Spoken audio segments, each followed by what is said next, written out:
MP, Rajasthan, Chhattisgarh की हार के बाद राहुल का क्या होगा? इंडिया गठबंधन में अखिलेश, ममता कांग्रेस को दिखाएंगे आंख?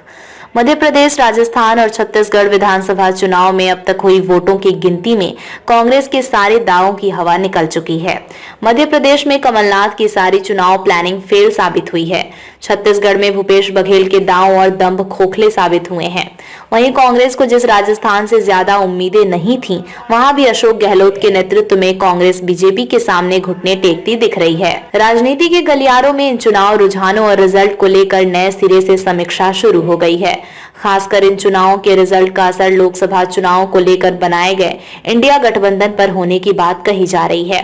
चर्चा शुरू हो चुकी है कि मध्य प्रदेश, राजस्थान और छत्तीसगढ़ में जिस तरह के चुनाव परिणाम आए हैं, उसे देखते हुए इंडिया गठबंधन में इसका बड़ा असर दिख सकता है।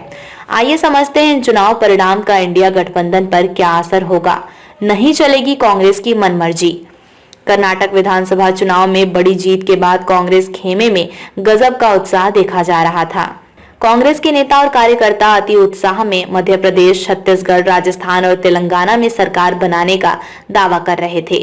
आलम यह था कि कांग्रेस के नेता इतना ज्यादा आत्मविश्वास में आ गए थे कि वो इंडिया गठबंधन के घटक दलों के साथ भी सौतेला व्यवहार करने से बाज नहीं आ रहे थे।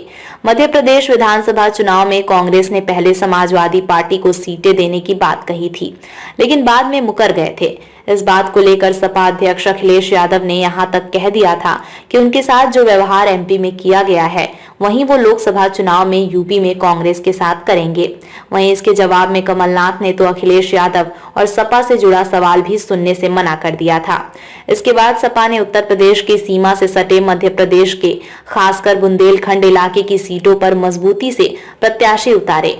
ममता के सामने कांग्रेस को सरेंडर करना होगी मजबूरी। इंडिया गठबंधन की बेंगलुरु बैठक के दौरान कांग्रेस नेताओं के व्यवहार के प्रति ममता बनर्जी नाराजगी जाहिर कर चुकी हैं। टीएमसी प्रमुख और पश्चिम बंगाल की सीएम कतई नहीं चाहती थी कि कांग्रेस चढ़ बढ़कर गठबंधन की अगुवाई करे। ये भी खबर आई थी कि ममता गठबंधन का नाम इंडिया रखे जाने के खिलाफ थी। साथ ही जातीय जनगणना जैसे मुद्दे पर भी उनकी राय कांग्रेस की अलग थी। टीएमसी की इस नाराजगी को इस बात से भी समझा जा सकता है कि पश्चिम बंगाल में वो वाम दलों और कांग्रेस दोनों को साथ लेकर चुनाव में उतरने की बात पर अब तक कभी भी खुलकर अपना पक्ष नहीं प्रकट किया है।